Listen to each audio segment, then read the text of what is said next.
to Deb Talks Podcast. Today I'm sitting down with Chris Wright, running for governor of Missouri. How you doing today? I'm good. I'm a little tired, but when you campaign for almost 2 years, that kind of will wear on you. But I'm excited to be here and ready to answer questions, have talk, and just looking forward to it. I bet that campaign trail is pretty tiring, ain't it?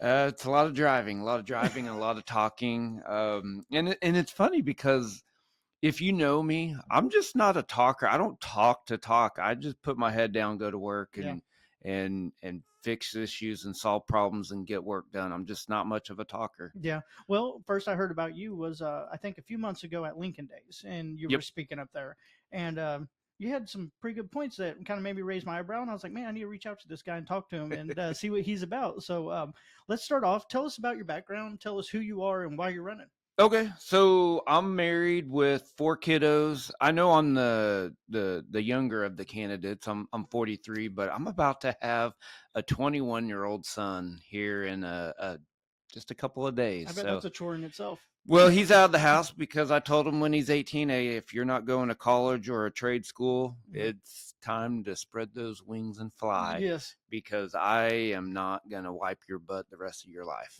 type of deal. We need that more in this society. Yes. But yeah, no, I've got like I said, 4 kids, married, I live in Joplin, and just a regular blue collar type of guy. Yeah. You're a veteran. Sorry. Yes. So I've got 24 years in the military. I just retired June 15th.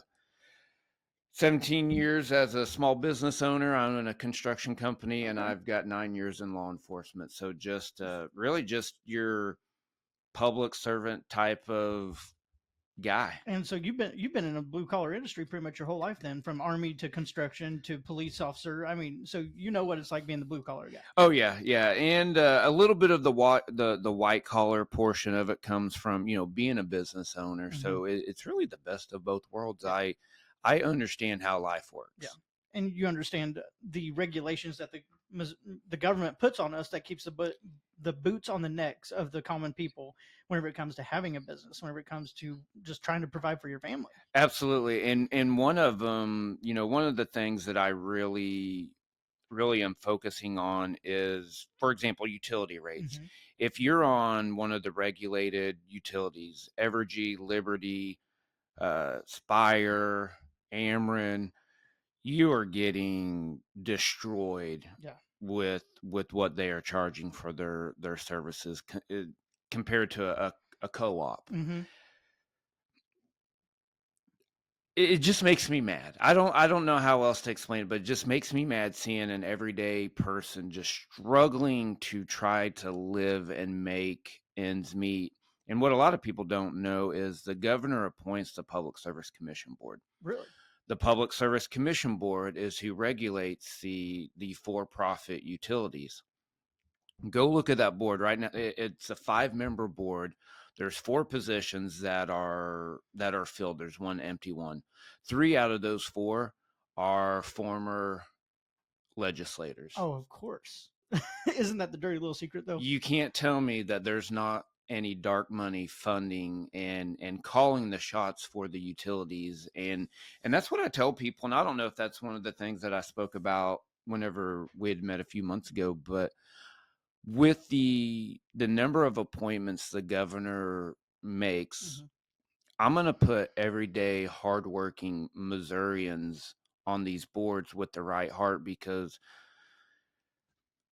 it's not working. Yeah. What's going on right now is not working. There's just too much corruption, and there's just too much greed. Well, and that doesn't do anybody any good. No, well, like I always say, there are 2 classes within our society. You have the governed and the governors. And the governors have no idea what it's like to be under the boot of the governed, or under the governors. Right. So they live in a completely different society than us blue collar guys. Yes. And they do not understand how much their regulations affect us and how much their legislation affects us. They literally don't get it. Now, I will say, I want to preface, there are good legislators out there. Yes, there are. But there are also a lot of bad legislators out there. And the example I give with that is, the Missouri Constitution says single subject bills only.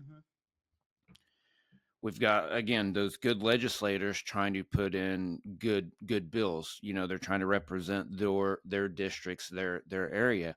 And then these bad legislators come in and they start adding all these things to these bills, and before you know it, you got a 2-page bill that's turned into a 40-page bill. Mhm. And that's not constitutional. And I have made a stand that if I'm governor, don't even bring that garbage to me, because I'm not even going to look at it. And But I'm hoping that that will start redirecting how the legislature thinks, and knowing that, hey, this governor's not just going to do whatever we want, yeah, because number one, it's unconstitutional if it's multi-subject. and it does bring up the question, like, how has it been gotten away with for so long? You know what I mean? But I feel one of the big problems is a lot of our legislators who write the bills are attorneys, are lawyers, and I'm going to get a lot of flack from this. But lawyers, what do? They mince words. They say one thing, and then it looks good on paper, but it says underneath it says something completely different. Yeah. And I feel like if you're writing legislation, a normal person should be able to pick up that bill, read it, and be like, okay, this is what it says, not having to look for the little innuendos and loopholes within these bills. Literally, that's what one of the thing, whenever I was driving over here from Joplin this morning, is why can't we have a normal worded sounding bill that everybody can understand? Yeah. There's just so much lawyer talk in it. Yeah. And again, I'm not bashing lawyers, because No, I me have neither. a few lawyer friends that are good, but you're right. It's crazy how some of these things are written, Yes. and the common person looks at that and they're Yeah. intimidated, and then they just don't know what to do, and then usually they don't vote, or they get bad advice Yeah. from people that have a secondary motive. Yes. Yes. And lawyers, they're not. There's a lot of good ones out there, but at their core, what they do is they manipulate words, and that's the Hmm. problem with these bills and stuff. Um, how are you going to hold their feet to the fire per se as to get this simple legislation done? Well, first you get, like I said, you have to set a standard. Mm-hmm. If the legislative body knows what the standard is. And again, that was one of the things I think about a lot of things, driving, and I had a 2.5 hour drive. So one of the things I was thinking about, being elected, and my first state of the state address Mm-hmm. isn't going to be a pat everybody on the back, hey, look how great Missouri's doing, blah blah blah.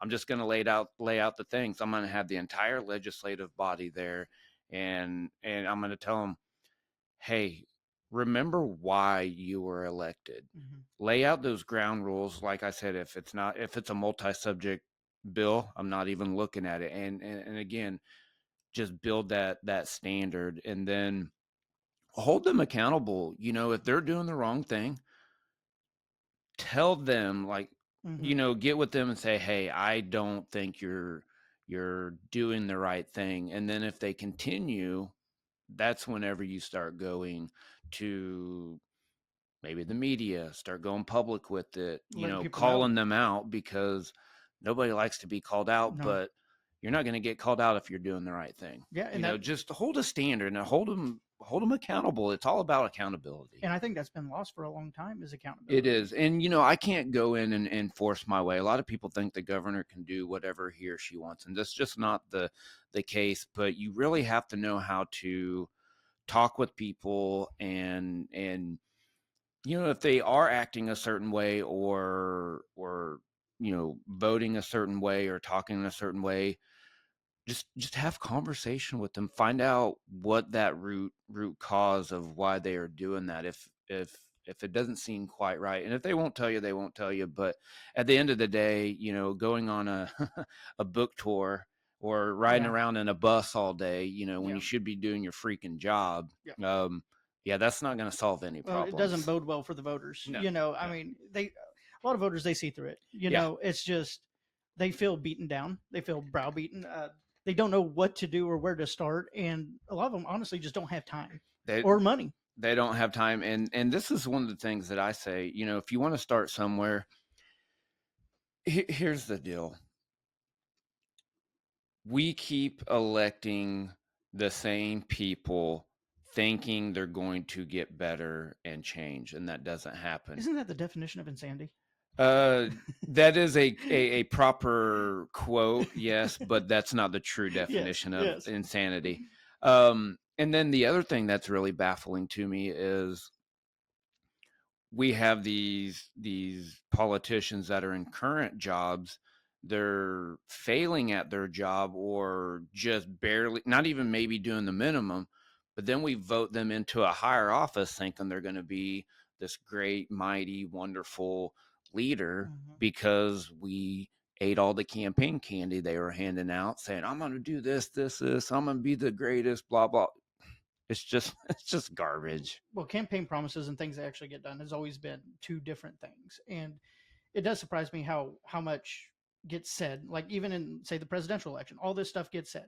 All these promises made, but whenever 90% of them when they get in there, it's business as usual.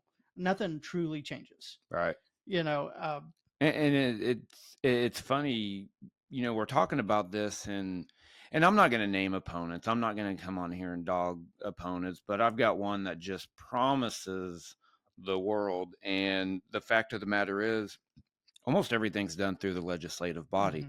The governor can't just do, like I said, they can't just do whatever he or she wants. And this guy is making promise after promise after promise, when the reality is he's been 8 years in the legislative body. Like I said, I'm not 8 years in the legislative body and talked a good talk, but hasn't accomplished these promises, and in turn has really divided a lot of the legislative body, and he's going to need them if he wants to get anything done, because you can't just go in and be a tyrannical dictator or a bulldog. And but as the governor, don't you think it is the responsibility of the governor to be that kind of bends their arm and says, you are going to make our Missouri do this for the people? You might have to reword that. Say that again. The governor, like going in and like strong arm on some things, if he has to, shouldn't there be a level of so if you want to be, and here's, I don't even like talking about how I'm this great big lead, whatever. I just go to work and let your actions speak for yourself. But when you get into leadership, you gotta figure out how to get things done. Yes, sometimes you might have to strong arm, or threaten, or say, hey, this is what's going to happen. Use that influence, that power of influence. Sometimes that's never going to get anything done, and you gotta go to a different tactic or a different approach to see what can be done. So sometimes you think that maybe hurts more than helps as far as being that bulldog. Yeah, we saw a perfect example of that in the Senate. And here's the deal. I love what, for example, the Freedom Caucus, what they believe in. Those are American conservative values, and we've got to have it. But did we get IP for them? No, it got kicked back. There are so many things that we didn't get done. And a lot of it is because the wrong tactic was used. Sometimes you got to use that, strong arm tactic. Sometimes you don't. And leaders need to know when the best time to use different. Yeah. And that opponent, he was up there fighting for the IP reform, and I'm not 100% sure on this, but he was in there for a filibuster, correct?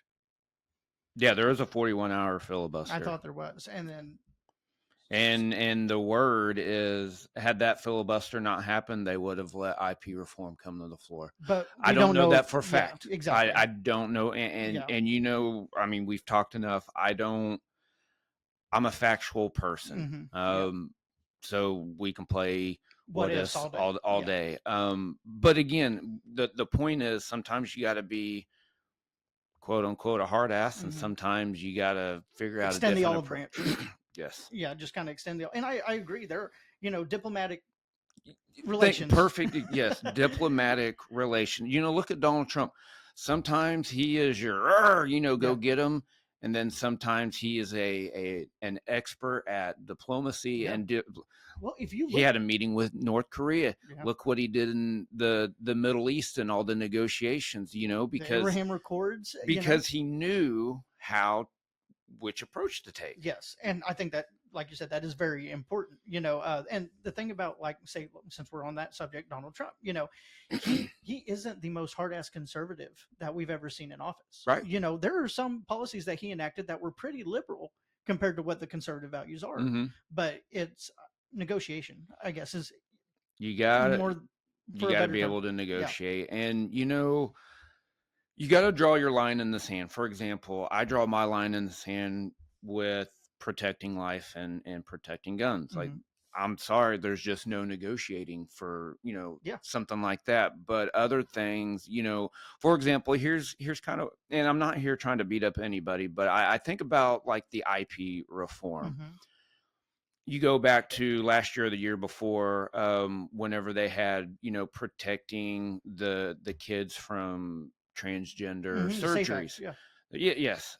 Well, they got that done because they put a 4-year sunset on that. Yes. So the 4-year sunset's not ideal. We would have liked to have permanently forever banned that, but you gotta work a little bit and that 4-year sunset, because who knows what it's going to be like in 4 years. Exactly. There might be a new popular trend going on in social media, and that's dangerous, those sunsets, because I had Senate hopeful Brad Hudson on, and we were talking about that. He was one of the writers. I've met Brad. Yeah, he was one of the writers on that SAFE Act, and he said a lot of that, the sunset and stuff, came down from watered down conservative legislators not wanting to enact the full change at one time. And it's another good question, that how do we hold their feet to the fire for the conservatives to actually act on conservative value? Well, again, that it kind of goes back to, a lot of people don't know what's really going on in politics. And so if you have a senator or legislator that's not doing that, you got to let the people know, the ones that vote them in. Yes. and show them the voting record, show them what they're doing, because again, all these candidates have campaigns where they give out all this campaign candy and word salad, and then they end up being somebody else, the popular word, a rhino. Yeah. And then information is power. I mean, I really feel like if voters were informed, like IP reform, we're sitting here talking on that, I don't know how many people watching know what IP reform truly is. Right. IP reform, right now, it takes a simple majority to get a 50+1 to get the Constitution of Missouri, our highest our highest legislation of the land, changed, correct? Correct, yes. Okay, and so IP reform was going to kind of bring it to the people for a vote if something was like that, if they were wanting to change the Constitution, correct? Yeah, so what IP reform, it was going to make it harder to change the Missouri Constitution. It was going to be, and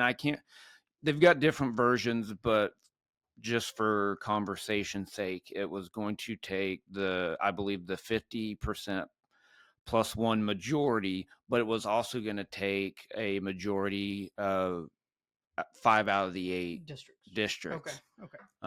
Because that gave the rural communities a lot more voice and power in their vote than just being outnumbered by the liberals in the big cities. Well, I mean, our big cities, St. Louis, Kansas City, Springfield, they kind of control that stuff. And you're right. A lot of these rural areas, they don't have much of a voice when it comes to that stuff. And I think just don't have the numbers. Exactly. Well, for our highest legislating paper to be changed, I think it would be smart for the people to be able to have a say. It's crazy how this is the Missouri Constitution is thicker than the United States Constitution because it's been so easy to change. Yeah, and that's how do you fall on IP reform? Are you for it? Oh yeah. Oh, absolutely. Something as important as the Constitution should never be that easy to change. And the example, the people are speaking 50+1%. I was like, no. This is the reason we have the Electoral College for the presidential election is just for that. So California and New York don't dictate who our president is every year. Yes. Thank God. Yes. I mean, the Electoral College, I mean, if it wasn't for that, I don't think any conservative would ever get in, because they always win the popular vote. Right. Switching gears a little bit, I forgot to ask you at the beginning, so I'm going to ask you now. Endorsements. I want you to. What endorsements do you have? I've got the Bearded Patriot. They're kind of a what they sound like, just a bunch of patriots that are retired or just love the Constitution, love America, tired of politics. Then I've got there's an organization, a national organization called Gays Against I Groomers. like this. And so what it is, it's your gay community. It's not the LGBTQ, LMNOP, yeah. right? It's the gay community that just wants to be left alone. Mhm.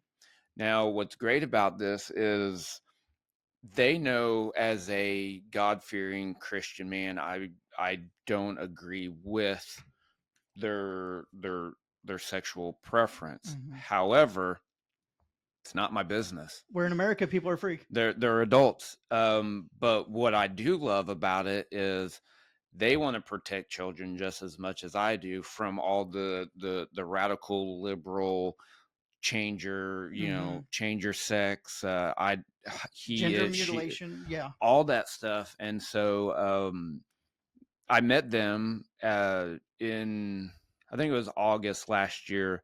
It was going before the court for the SAFE Act Mhm. was going through the court, and I met a gentleman named Chris Barrett, and he's the Missouri chapter head over with Gays Against Groomers. And we just got to chit chatting, and we got to know each other, and he knew my heart. He knew that I'm not like any other person running for politics. I just want things to be better for people. And he thought it was great that I was in person at court showing my support Mhm. to get this thing passed. Well, something that made me raise an eyebrow is whenever we were talking about your endorsements, and you said that Gays Against Groomers. That is kind of a revolutionary thing for a conservative to have, and I love it. I really do, because in America, I don't.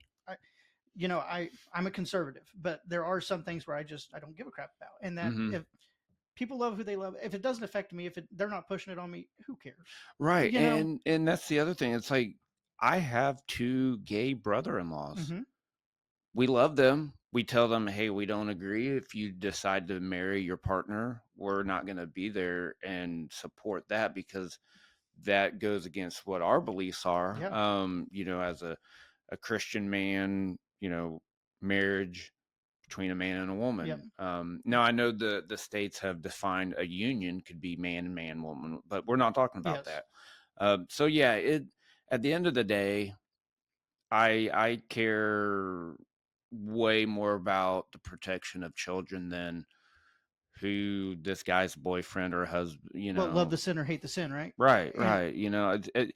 Who am I to judge? and America is based on the freedom to be who you are. Freedom of religion, yes. And I'm sorry, but it's to me, it's just one of those things. And I'm glad we as as a society have gotten to the point where, it who cares, and I think that's very important if we do live in America where we're free, for people to have that choice and not be Well, ostracized. it is important, like you said, it's not my business. I'm not here to judge. Who cares? But I also don't want people to think that I openly endorse Yeah. Oh, that, yeah. Yeah. Yeah. Slippery slope. Yeah. right. But at the end of the day, I just hope they are good people. Yeah. And And that's all that matters is people's hearts. I mean, right, I agree. yes, And I yes, agree with just don't be a dirtbag. that. And there's a lot of them out there. It's not hard. Um, Let me see here. Talking to so many people on the election trail, where do you feel the most Missourians are hurting the worst? Is it economically? Is it socially? Like, where do you see the most pain for America or for Missourians? Oh, definitely their pocketbook. Yeah. You got the inflation is, I'm sorry, there's reports that inflation's like 20%. Yeah. Right. Things have doubled. Yeah. Um Pocketbook is definitely one of them, and that's another reason why I'm so adamant with the utility rates. Freedoms, they're tired of government being in their life, Yeah. being, they just want to be left alone so they can enjoy life, enjoy their family, enjoy their freedoms. So really those are big. Well, crime, oh my gosh. Oh, and it's gotten, yeah, this will bring us to another subject with crime, but I'm sorry, I didn't No, mean to no, no, interrupt. crime. That's another thing. And my top two priorities is crime reduction and stopping the unfair utility rates. Mm-hmm. Crime, I give this illustration. crime goes around and it consumes everything in its path. Crime will not stop until it has consumed what's in front of it. That's just what crime It's a does. good way to And put it. we have such a shortage in law enforcement. Um, it's bad out there. Mhm. There are people that will say, "Oh, it's not as bad as you say it is or think it is." Bull crap. Well, then you get this movement of defund the police. I'm sorry, but you can't defund the people that are there to protect you, because No, when you call them, you need them. no, and funny, on my way over here, I've seen more highway patrol out this morning than I have in a while. I saw 6 of them, and I wanted to, after about the third one, I wanted to stop and take pictures because 5 out of those 6, they weren't pulling somebody over. They were helping somebody that was broken down. And that's awesome. And it's like, you want to defund this? Yeah. You know, hey, liberals, where's all the hate that you're saying that these cops have? Mhm. No, they're helping people. But The we've got to reduce crime. It's very serious, and some of the opponents are like, yeah, day one we're gonna hire 1,000 law, whatever. Well, Mhm. I'm gonna give you a little bit of reality. Okay. I used to be a police officer. Yes. Let's say you want to be a cop right now. Mhm. You're not going to be a qualified on the street cop for 9 months. You got to do a background check. You got to go through an academy. Once you graduate, you got to get hired. Once you get hired, you're going to go through probably a 10 to 12-week field training. Mhm. Then you're going to be brand new by yourself on the street, rookie cop. It's better than nothing, but the reality is It takes time it's going to take time and training. and training. People ask me, well, what's your plan then? Well, very simple. Remember Ferguson riots? Yes. How could we forget? What happened whenever the crime got out of control? They were outnumbered. The police were outnumbered. Not much that could happen because they didn't have the bodies. Exactly. So what do? We called in the Missouri Army National Guard. Yes. We have hundreds, if not 1,000 or more, infantry and military police. These are soldiers who are already trained to handle riots, to handle unrest, to handle crime. I'm not saying we're going to put them to go around arresting people, but put them out in a presence. Whenever you have an armed presence, that's going to deter crime. Mhm. It's going to make that go somewhere else. So if we start doing that in Missouri, just as that stopgap until we can start getting police officers recruited, trained, hired, and on the streets. We've got to do something because right now crime is growing and growing and growing. And it's gotten bad. Like even my small town. Okay, we live here. Not very many people here. Right, We're in the middle right, of the right. boondocks. But we have no. My tire shop. I own a tire shop just down the road, and it's been broken in 3 times in the past 2 years. And before that, we've had to get an alarm system. We've had to get better locks. We've had to bar things. Stuff we've never thought we'd have to worry about in our small town. Do you think that is a direct a symptom of the immigration problem that we're facing in our country? It is definitely part of it. I agree. Yes. So you have actually a combination of things going on. The wide open borders, Mhm. that's been going on for years now. And we've had this movement where, again, not all of them are bad, but you've got prosecuting attorneys that aren't bringing up charges. Yes. You've got judges that will not sentence, and any common person knows that if I go into a store and steal this Gold Peak Yeah, sweet nothing's gonna tea, happen to you. nothing's going to happen to me, then I've got that criminal mindset. Well, I wonder what happens if I steal a case of Mhm. these. And you start graduating to these crimes, and then you Wow, start that's committing true.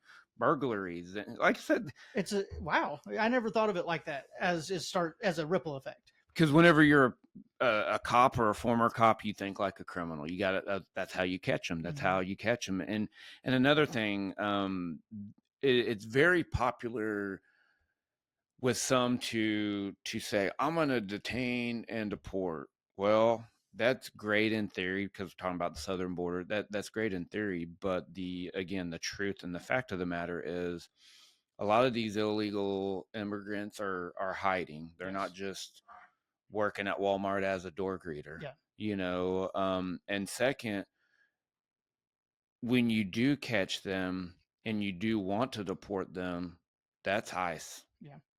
Is ICE deporting anybody? No, no. Exactly. And I think that goes with what matters on that. It's going to be federal. Exactly. Who we need someone stronger on immigration for ICE to be able to do their job, because right now their hands are tied. And the great thing is, Donald Trump is going to get elected. He is going to close the border day one, and Come on, he's you don't think Biden has a chance? no. I don't know that Biden can make it to the election. Trump's going to win. People figured it out. Yeah. Even the Democrats, I think, maybe are figuring things out. They but eat their own, man. Day one, the border's going to be closed, and Trump has already announced that he's going to hire thousands of I don't know if it was ICE specifically. It might have been Homeland Security, but anyway, people that will do the job of deportation. Yes. He said it'll be without his accent, it'll be the greatest deportation ever. The greatest we've ever seen. The greatest. Yes. In Donald Trump wonderful style. I was listening to that the other day. Oh, wasn't it a shit show? Excuse my French. Yeah, the debate. I'm talking about the debate. Yeah, yes. The debate. But I just love listening to that guy. Oh, me too. And he's, people say he's not a statesman, but he's good at talking. He might not be the most professional, but I think people are tired of professional, polished politicians. Yes, I mean, look, PPP. I didn't come on here. I'm not, I just. You're a normal guy. I'm a straight shooter. Yeah. Not trying to impress anybody, just trying to get elected so I can get some work done. Well, you're someone who saw a problem and then you were courageous enough to try to put your hat in the ring to fix it. Oh gosh, the politics is a mess, but and the corruptness, this year's the first year that me and my wife have been in kind of the inner workings of politics and being able to see it more than the average person anyway, and just the dirty, corrupt money in politics is absolutely crazy. I'm glad you brought that up, because if we're ever gonna fix politics, a couple things have to happen. Guys like me and many others that are standing up, that are sick and tired of it, have to stand up and do something about it. But they pretended to try whenever they set campaign contribution limits on individuals. It's like $2,825 per person, but they didn't do anything with PACs. Yeah. Those political action committees, man, those dirty things. I was like, you want to change politics? You put limitations on individuals and PACs, or just put a limitation. If you're running for governor, you can only raise $250,000, $500,000. If you want to be you run for state rep, you're limited to that. That really will weed out the money problem. And that's another problem and I've heard rumblings of this. I don't know if it's 100% true, so don't quote me on it. But like, if you want to be on a committee, you have to give a check for at least $15,000. And if you want to be considered for the chair of that committee, I've heard it's over like 25. Like, you have to pay to play. Do you know if there's the committee, like the Republican National Committee, no, like a committee within like Jeff City? Because I had a politician tell me about this, and I haven't been able to find any information on it. Well, so for example, I don't know if you're familiar, but almost every county in Missouri has a central committee, and so that's like your county level government representation for the Republican Party. Okay. And then you've got your state committee, and then you've got your national committee. Okay, see, I was thinking this was like a committee within, like, some legislators will make a committee for a certain issue. Oh, I don't know if it. I didn't either. I didn't know cost. I mean, who knows what kind of dirty. That's what I heard. Games are playing. I thought you were talking about like a. No, not like the actual committees, okay. But like committees within Jefferson City, like a group of legislators get together. If you want to be put on the chair, you have to kind of check for kind of pay to play. I haven't been in the legislature, so I don't know for a fact, but that's what I heard, and I was just we were talking about money. I wanted to bring it up. Well, and the last thing before if we change subjects or whatever, you want to follow follow a candidate's heart, see where their heart is, go to the Missouri Ethics Commission reporting. Okay, and what is that? For That's people who don't know, what is the Missouri Ethics so Commission? whenever you run for for my office, whenever I was either going to raise more than $500 or spend more than $500, I have to have a committee Okay. that does the campaign spending. Mm-hmm. So, for example, I can't remember exactly because I didn't set it up. Yeah. I think my committee is just simply Chris Wright for Missouri governor. That committee has to have a treasurer that handles all the deposits and expenditures. Yeah, kind of check and balance system. Yeah. So the Missouri Ethics Commission every quarter requires you to send in a report of all the money you've got. You have to have a totally separate bank account. Okay. Like the bank account has to be set up like the committee to elect Chris Wright for Missouri governor. That makes sense. And so that it's follow the money. So all that money reporting goes to Jeff City. And it's public. It's public, yes. And if you have a certain deadline that you have to do your quarterly, and if you don't, you get fined. And they have the Missouri Ethics Commission has a lot of power. So the example I give is, if I punched you in the face, I can still run for governor. If I misappropriate $1, they have the power to kick me off the ballot. Really?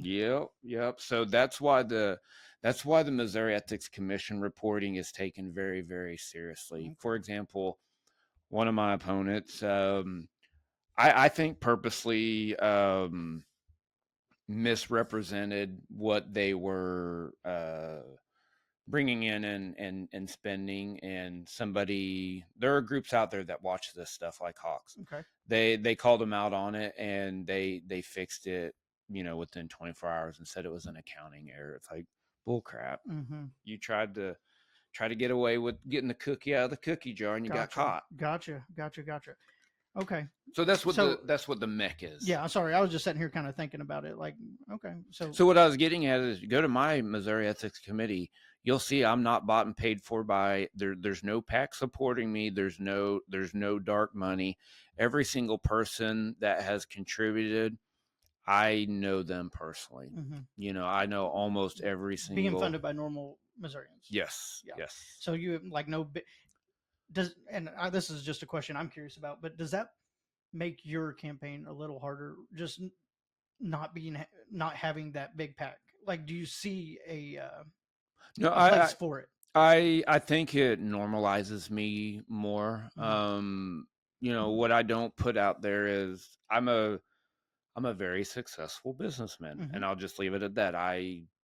People are wondering, well, how are you funding everything? Well, there's certain things I don't believe I need to do on the campaign trail, and that's run $1 million commercials and bash on my opponent. It's kind of weird. That's stupid. Yeah. What I'm an expert at marketing, and my strategy is working. And just to kind of, without giving it away because other people like to steal my stuff, 3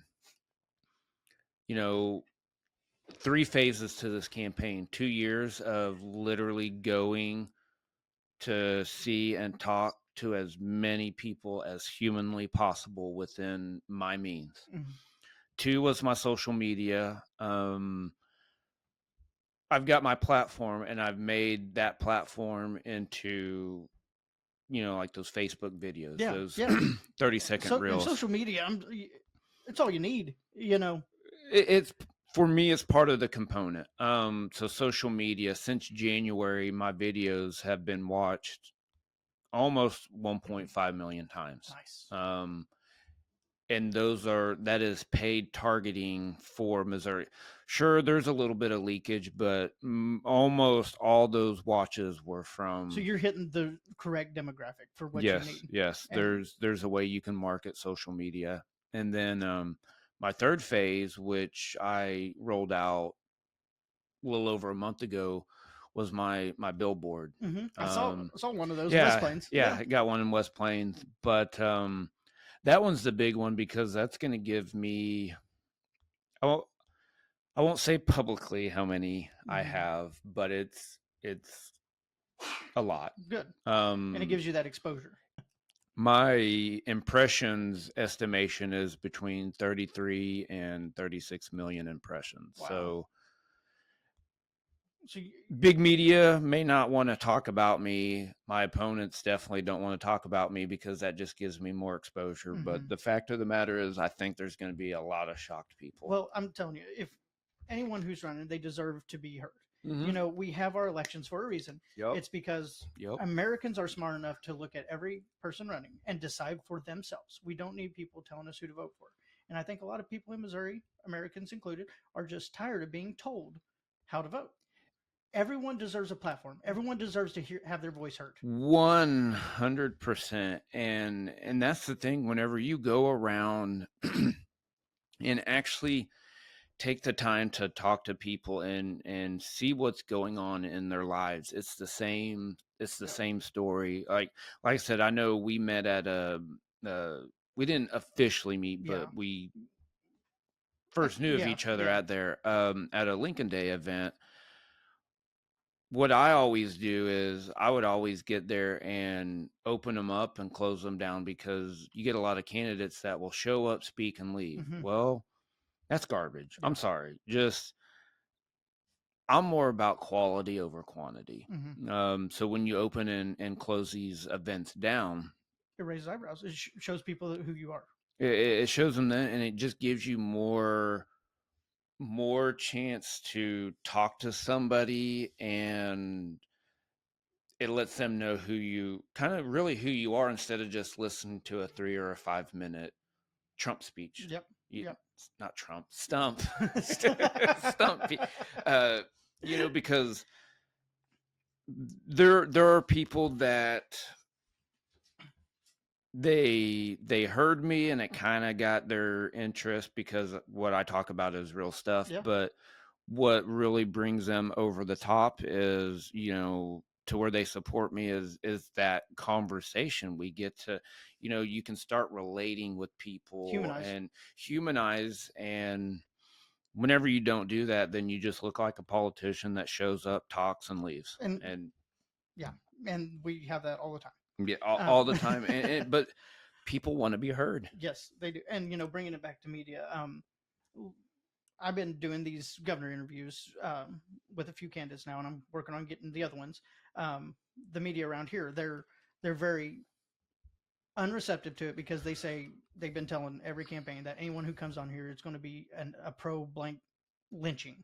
That all I'm going to do is just talk at them and hit them on all these hard things and try to make them look a fool. That's not what I'm doing. I'm trying to let you show who you are. Let the candidates show who they are. This is a podcast, correct? Yes. What is a podcast? Just information. Information and just a bunch of talking. Yes. So I hope you don't think I'm trying to lynch here or anything, right? No, all right, good. No. I just wanted to. Even if you did, But I don't want to do that. Right? No, there's no.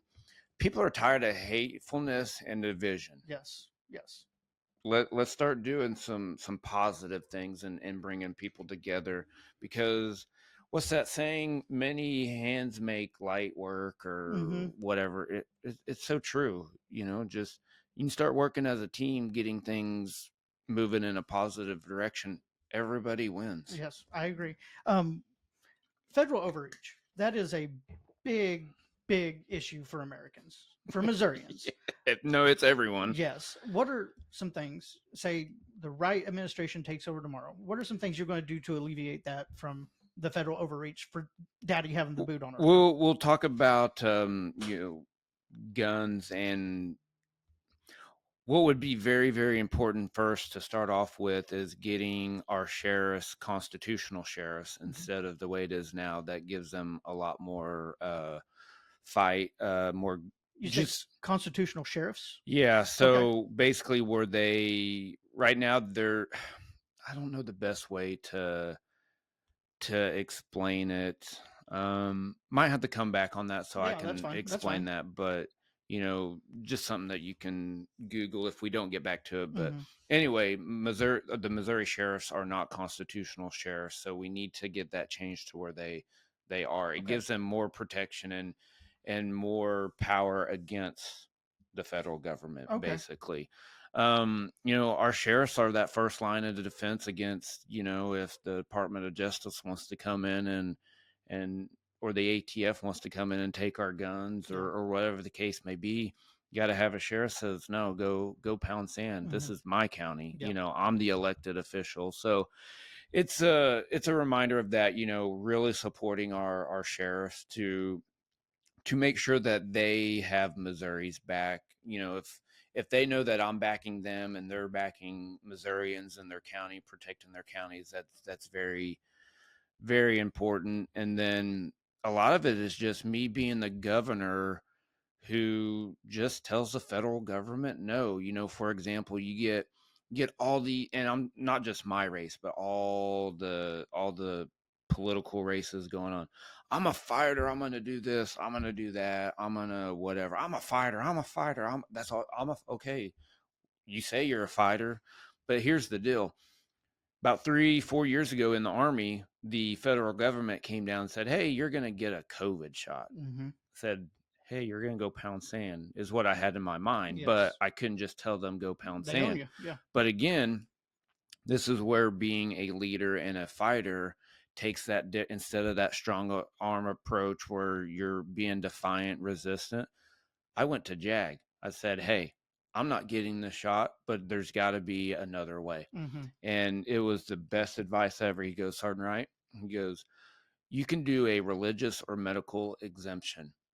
While you're going through this exemption, they can't touch you.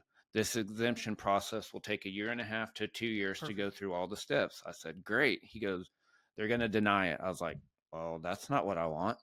He goes, "The appeal process is exactly the same, 1.5 to 2 years." He Yeah. goes, "So think of it this way." And he held up some random object. He goes, "Right now, this is the federal government with COVID. The federal government is like a 3-year-old. Everything is surrounded to this just COVID movement, the shots, the boosters. It's the biggest, emergency that the federal government slash 3-year-old sees. Mhm. Well, like a 3-year-old, they're going to move on to something different. Fixated at, yeah. Something else is going to be the emergency or whatever." He goes, "Just wait it out." Hmm. And that's what I did, and that's what I won. But the thing that really kind of got me jaded toward government is all these big talkers. Where were they at whenever I was having to go against the federal government by myself? Where was my military leadership? Hmm. Where was my state senator? Where was my state representative? Where were any of the representatives or senators? Where was the governor? Where was the lieutenant governor? You brought up a very good point because most Missouri, I'm just sticking with Missouri, but Missourians fought that on their own. On With their own. And that is scary because we have never seen such a tyrannical move from a government than we have during the COVID-19 pandemic. Exactly. And that is the point I want to make is I've already proven I will step. Imagine if I had the power of the entire Missouri governmental body and the powers of being the governor to fight the federal government for Missourians. Imagine that. But no, I was just a little old E7 who had to go against And you were the on an island by yourself. big daddy government. But you know what? I won because I used my brain instead of just trying to use my fist. Hmm. Well, and that's another thing. Think about all these people who did try and did lose because they did not have the support of their government, their elected official, whatever. Yeah. Um, Mask mandates, vaccine mandates. Look at all the nurses. What are you going to? There are not going to be any mandates. Okay. Again, excuse the language, but if you're a grown ass woman or a grown ass man, you make your decisions on your. Amen. You know. Why is that hard for politicians to get behind? They're more talk than action. And it's not all of them. But I'm majority of them were like that. It's at some point you just enough's enough. Mm-hmm. You gotta. I don't know how to explain it. You just gotta when enough is enough. Everybody has their breaking point. I don't know that I was at my breaking point, but I was tired of it. I was tired of it, but I'm one of those people. I'm very analytical. I don't just pop off and make a rash decision. Mm-hmm. You think it through. I think it through. If it's something that's been familiar, I can make that split second decision on something. I did it for years as a police officer, Mhm. but for the most part, I'm always thinking, what's the long term, short term, and even this made up term, the wide term effects. Like, Mhm. you just got to think things through Yeah. and see how it's going to affect the Everyone. masses. Exactly. And, You know, that, well, under COVID, a lot of people, I mean, Missouri, we were pretty safe for the most part, but even like teachers, they still had to get the vaccine. Nurses they were the heroes at the beginning of COVID, but they were towards the end, they were getting fired for not taking this vaccine. Uh, what I'm hoping is that now that the truths are coming out, yes. um, I pray that there is class action lawsuits against the government, the federal government, and against the Pfizer's, the Johnson and Johnsons, and Moderna. It was criminal It what they was. did. It was. And, we need those strong leaders in there that are going to be able to stand up to the government. And I think that is a very important topic for for the voters this year because we had never seen that before. No, that was And our age group. We hadn't seen that ever. It, it's just a bad deal, and we've got to get the right people in. yes. And so, what are some qualities that you have that set you apart from your competition? What would make you the choice? So you look at my background of, again, I already have the heart of public service because I've Done it. been doing it for 24 and a half years. Again, look at the money. I don't owe anybody a single favor in Jefferson City. Money doesn't impress me. My decisions are based off of people, not, hey, how's it going to better me. Hmm. I really feel like my decision making is better. Like I said, I'm not dogging. These are Yes. my opponents are, they're good people. Hmm. I just happen to think I can do this job better. Exactly. And Um, I feel like I can resonate with people. I'm more of your everyday blue collar working type of individual. I see the things that are really affecting Missourians. I'm the only one that even talks about it. One thing we didn't talk about, human trafficking. oh, let's talk about it. It's we're number 3 in the nation. We are. We're number 3 in the nation according to the DEA. Missouri is number. Missouri is, and people are like, well, Mhm. that exact Yeah, reaction. People are like, how on earth? Okay, so I'm gonna this is explain it to you. important. Yes.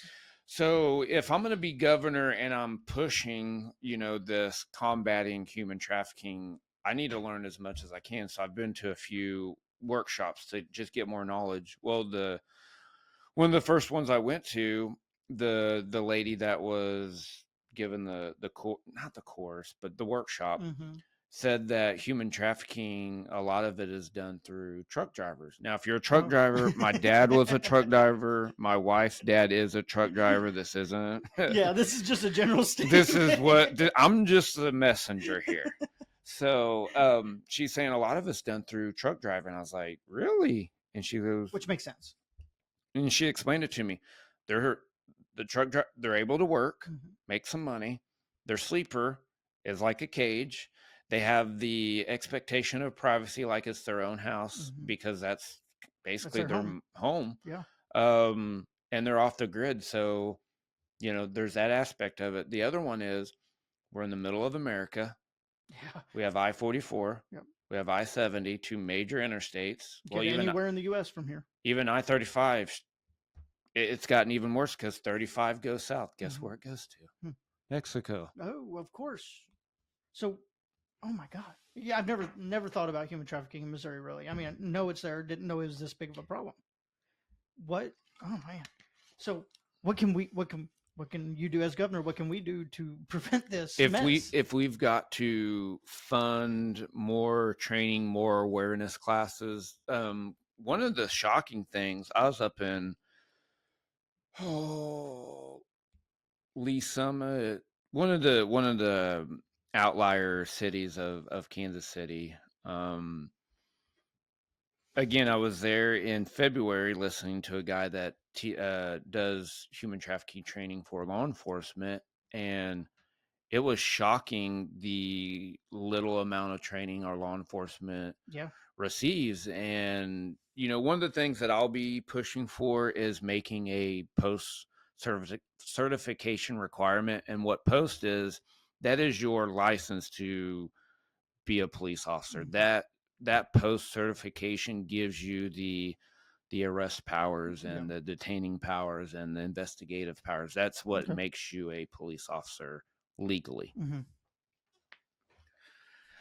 Sorry, that chair's not very comfortable. Oh no, it's just I just keep rolling. I'm a wiggler. I'm surprised I haven't wiggled more. No, you're good, man. But anyway, yeah, it's really really bad, and getting the attorney general on board.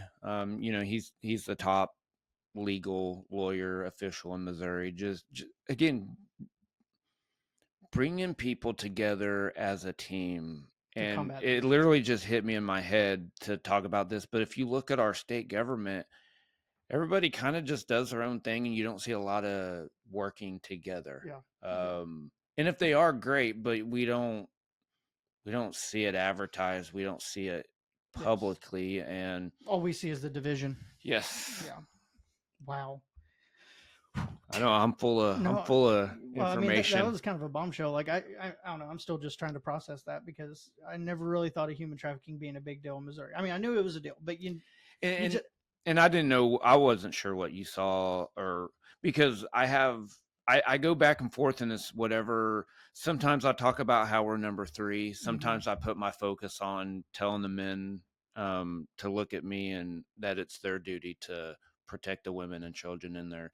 It just depends on how quick I feel like I'm getting rushed because I only got 3 minutes. yeah. Well, talking about that, where do you stand on abortion? Where is your stance on pro-life, pro-choice? So Where are you? yeah, I'm pro-life, obviously. Yeah, I figured.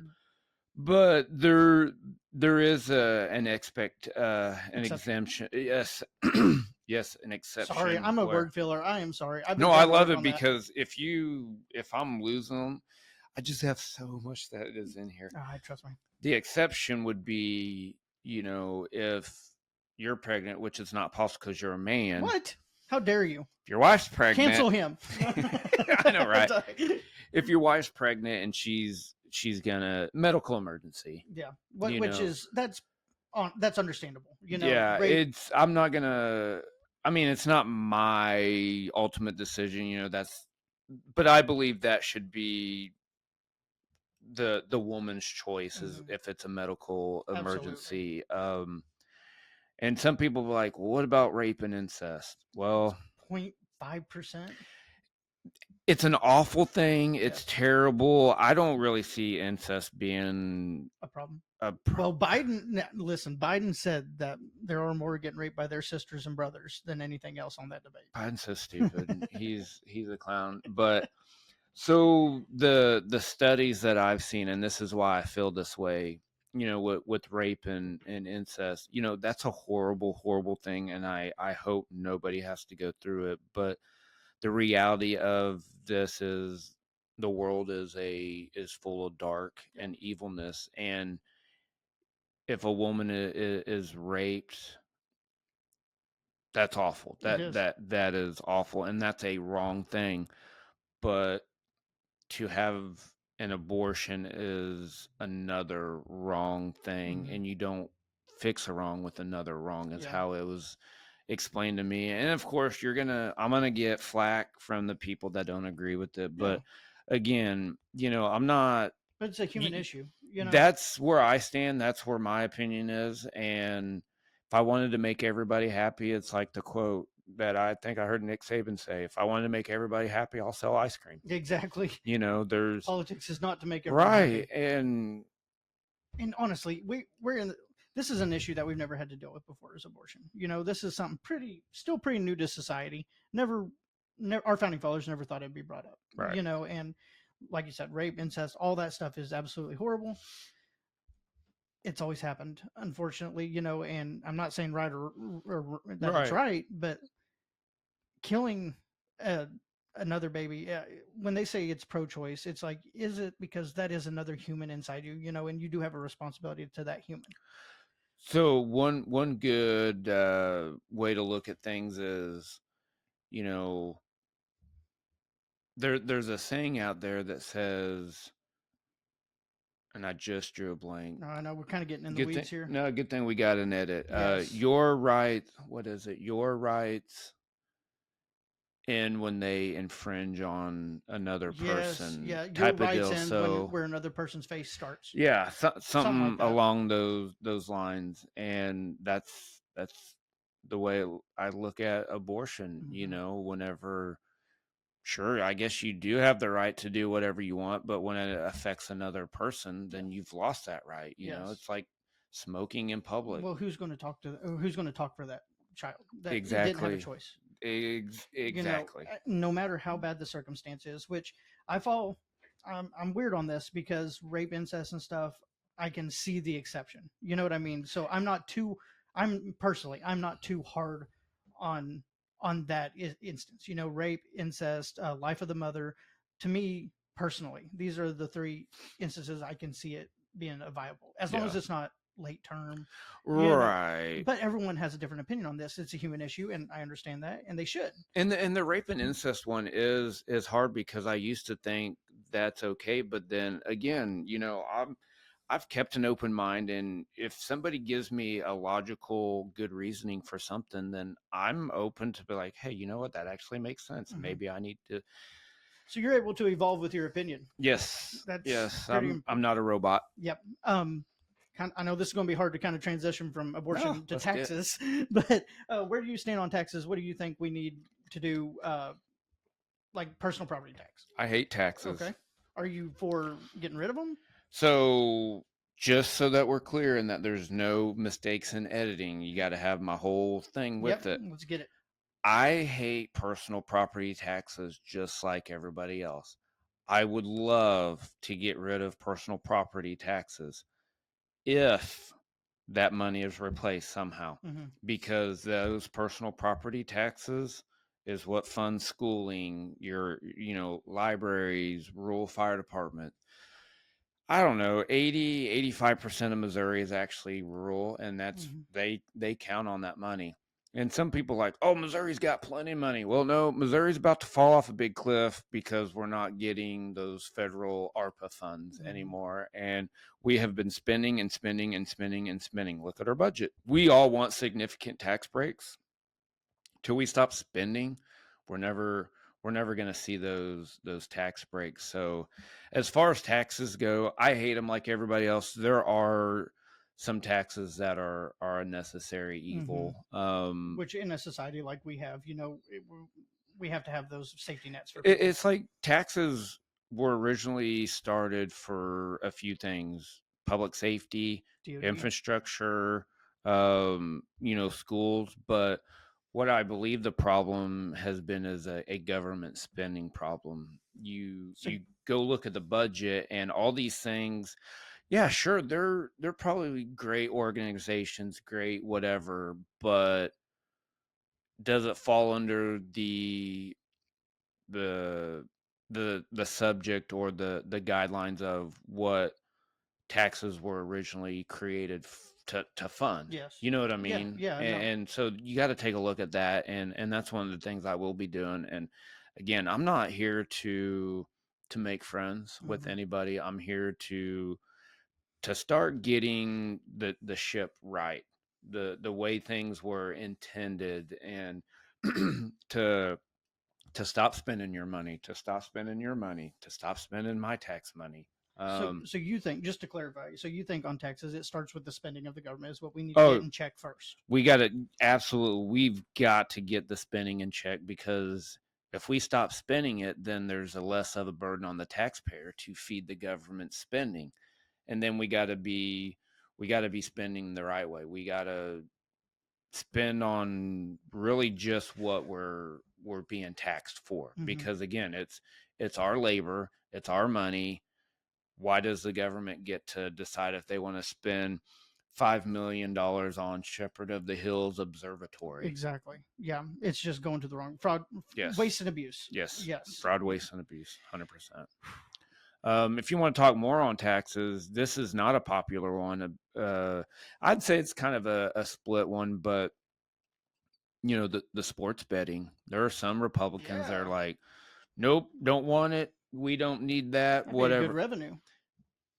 They're already doing it. Yeah. Kansas City, St. Louis, our two most heavily populated cities, are spending so much money on sports wage. I didn't say online gambling. I'm just talking Yeah, bets. specifically sports betting. And people like, well, there's so many people out there that don't have the money to be spent. I agree with Then it. don't So spend it. why don't we go ahead and go get rid of the lottery? Why Yeah. don't we get rid of lottery tickets? Why don't we get rid of all these things? Well, okay, then shut up. Yeah, that's a good point. That's a good point. Just And being in America where we're free, why is it the government's decision how we want to spend our money? again, like I agree with people like, hey, maybe they shouldn't be having that temptation, but again, I can't babysit everybody. Exactly. Americans should be free to do. I'm sorry, we're free. We are free. Another thing I would like to see Missouri go to is, getting rid of the income tax, but going to a consumption tax. Okay, well, consumption. Oh, okay, like on what you Again, spend. yes, again,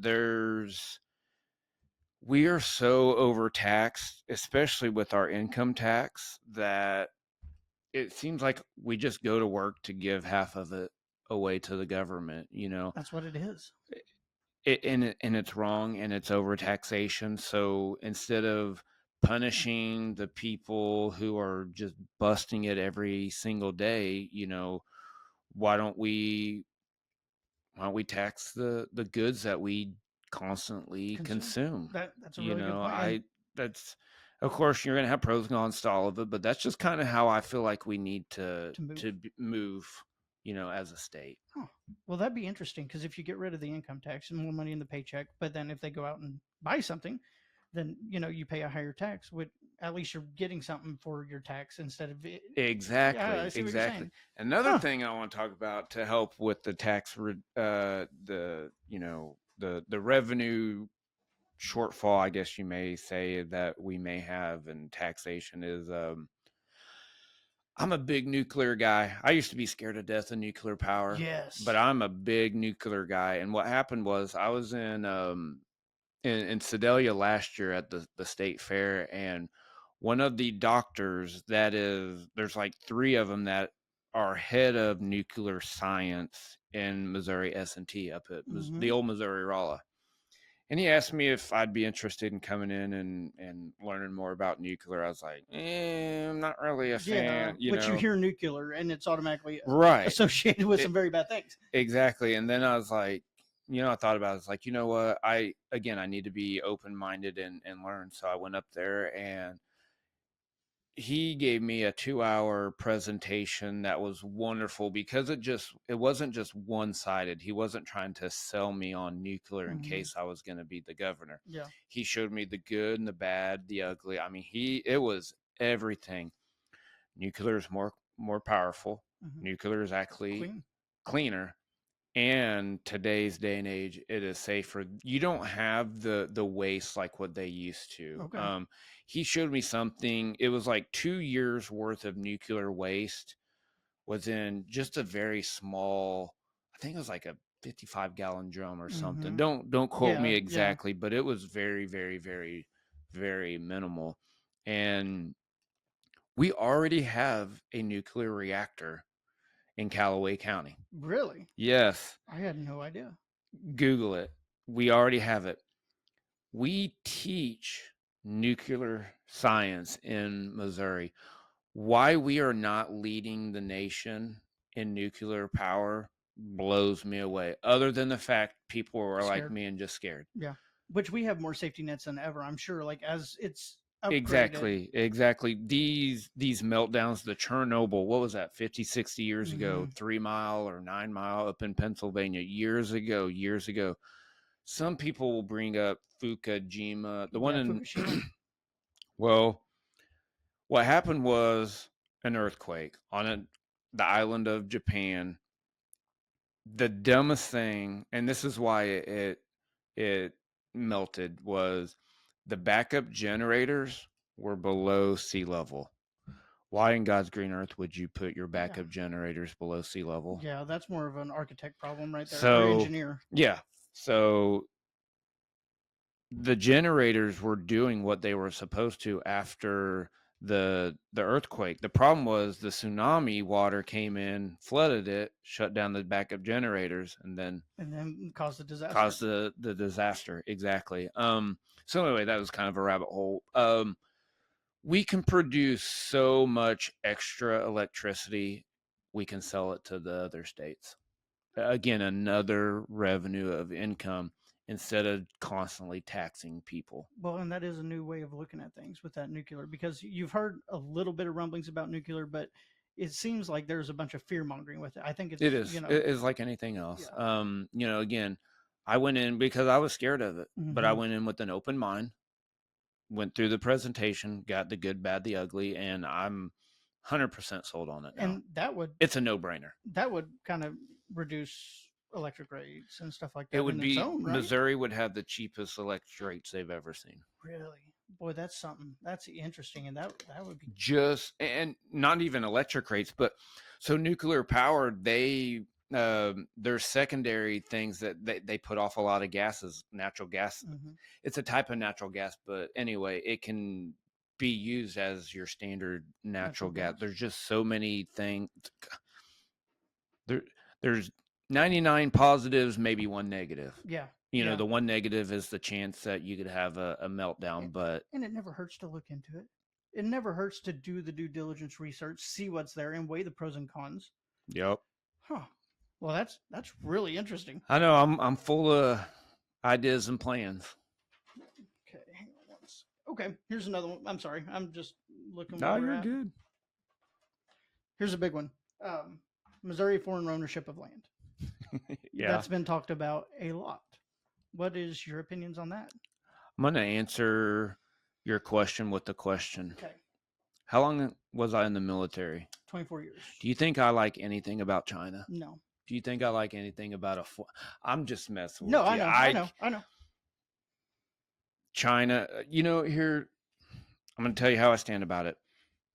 Our adversaries should not own anything in Missouri. Farmland, grassland, rocky land, any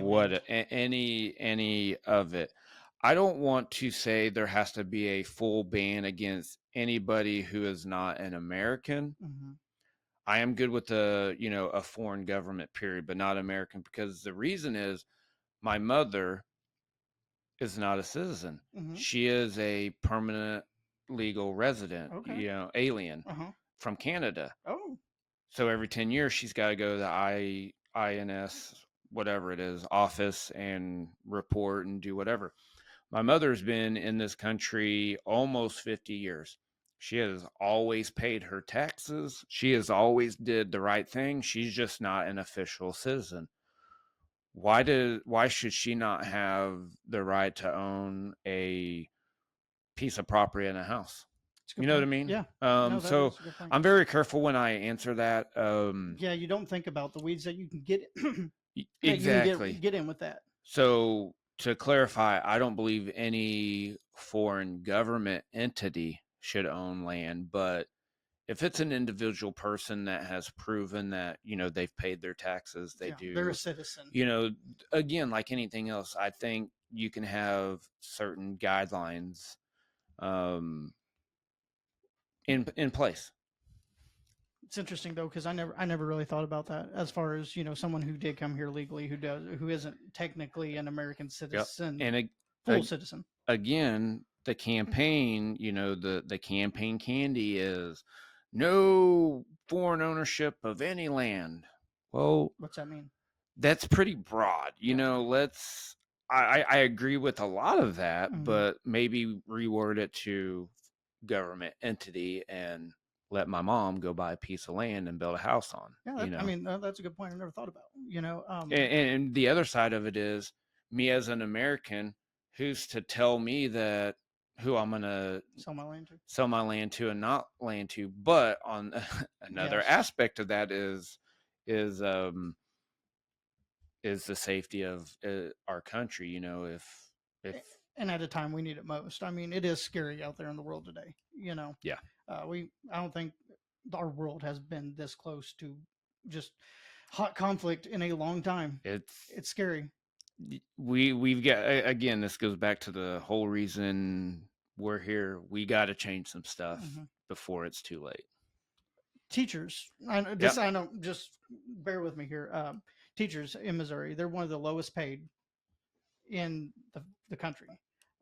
Is there anything? Is there something you do differently or look into to make sure that because they're the most important resource in our state, I believe, besides them and law enforcement. Yeah, so the teachers, they did just get a pay bump for starting teachers, I believe is what it is. Now starting teachers are going to be at $40,000. But when it comes to teachers, I want to. That's still abysmal for It what is. they do. It is. And again, you can have all the pros, and Yes, the people say this and this.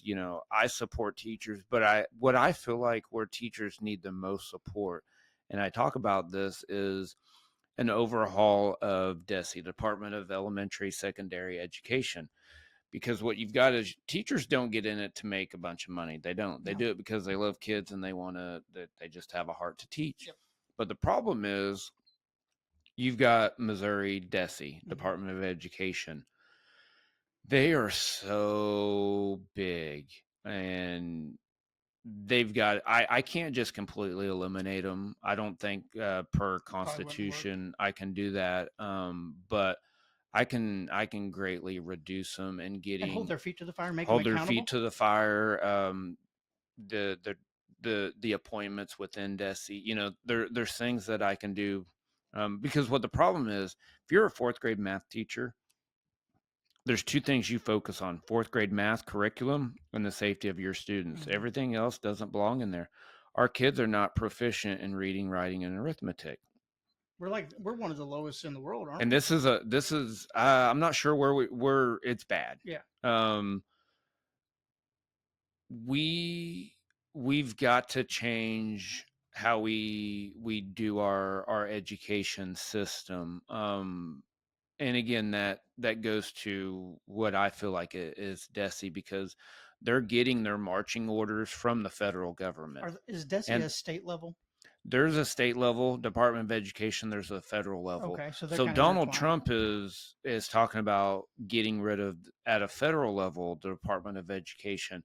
And if that happens, then I believe we'll be able to completely get rid of them if we need to. But I'm not trying to go in, all dictator, but it's very, very clear DESE is too big. Yeah, and it's a Uh, conversation to have in there. yes, and the amount of money that they are getting allotted to them from the budget is, I'd have to look it up for sure, but it's over $1 billion. I think it's something crazy like maybe 3.7 billion Oh my gosh. for their budget for Yes. DESE, and it's Just for the state of Missouri. and I look at this and I think about, well, if DESE is kind of the board of education, it there shouldn't be this much government interference with DESE and education when every single school district has a school board. Mm-hmm. We elect these school board members because every school is going to be different. Their needs are different. The good and the bad are different. So why do we need such a huge Department of Education when really let's just have a few standards, Mm-hmm. like, hey, your kid has to go to school for X amount of days, whatever the case may be, but leave it to the local school Because districts they know their needs. they know their area better than anybody else does, and they have more, the people have more control over that, because their school board member sucks, Mm-hmm. vote them Vote out. them out. That community talks, Yeah. so that's where I stand on education. Yeah, I would love teachers to make all kinds of money, Yeah. but they don't do it for the money. They need to get back to where they can teach what they went to school for. That, and with the DESE system and all the budget, I was looking at a study. I can't remember the exact numbers, so I'm not going to say numbers, but a majority of the funding gets eaten up by administration before it trickles down to the teachers. And a lot of places have so many administrators or jobs that it's stupid. It's stupid. It's stupid. It's I stupid. don't. And For example, and I'm not. Well, I am. Where I live, I believe Joplin High School has a freshman principal, a sophomore freshman class principal, and I'm sure other schools do. But I look at that, I'm like, why? Really? If they're getting paid so much money, it should be to do a job. I just yes, too many Chiefs, not enough Indians. Yes, yeah, that's a. While we're on the topic of subjects, I think this is my wife. She's a teacher. And so you know exactly. I just spoke to her heart. Yes, because this she kind of holds my feet to the fire, and she's like, "You ask them about education. That's where she's passionate about." What do you feel about arming teachers? I mean, we've never seen. I'm glad you asked, because I've had one person ask me that on a podcast, and that was like a year ago. Here's the deal: we're trusting our teachers with our kids.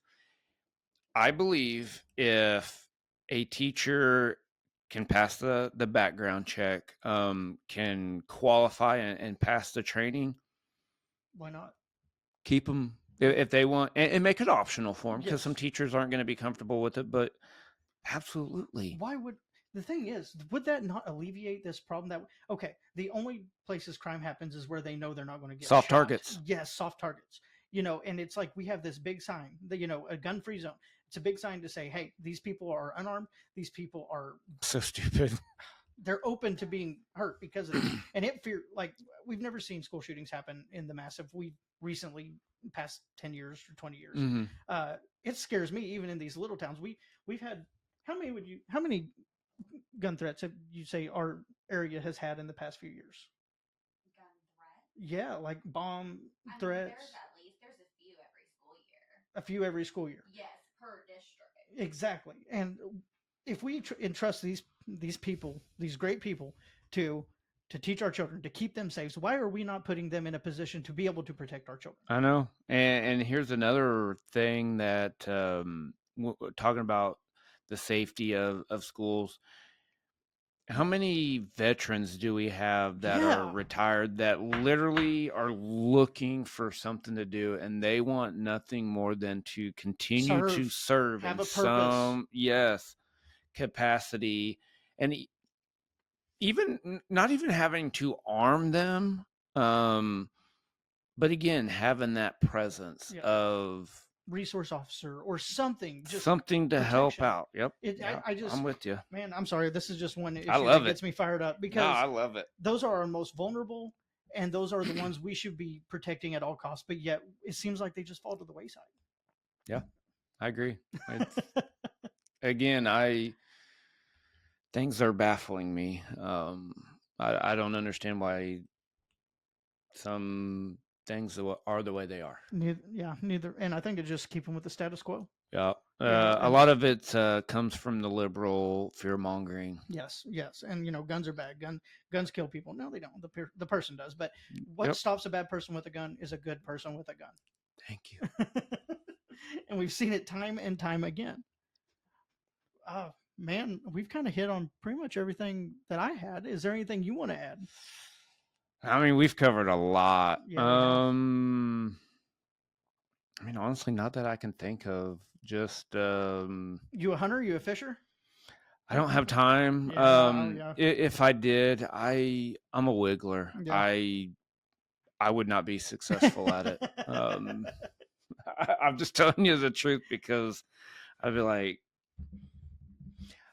it's hard for me because I'm just a producer, and what that is I have, if I just sit around, I feel like I'm not being productive. Yeah, I'm the same way. My brain just doesn't work that way for me. It's very hard for me to go on a vacation. If I do, I have to force myself to don't worry about a phone, don't worry about what, just calm down. You know what I mean? Yeah. My wife, she's constantly on me about that too, because I think I've constantly begun to run somewhere doing something. She's like, you can't just slow down a little bit. But it's good. It's good. It's good to see just everyday hardworking people that stood up and are trying to make a change. If people want to find you, where do they find you? Tell us your website. The website is www.chriswright, the number 4, mogovernor.com. Okay. And then if people feel inclined to donate to your campaign, where would they find that? Same. Go to the website and click contribute, Okay. and I think it's donor box. It's pretty simple. Okay. Any big events coming up? Oh, well, here's another thing. If you want to know the rest of my schedule, we're down to 34 days. Sign up for the newsletter. We're going to be putting it out weekly. The big thing that I've got going on, there's a lot of events, but look up Trump Train number 47. Train 47. It is an incredible vehicle. It's got a big old truck that's got a big Trump elephant. Then it's got 2 more elephants on a big flat trailer that have Hawley and Trump on there. And I spoke up in, I can't remember what county. They're all blending in up north somewhere.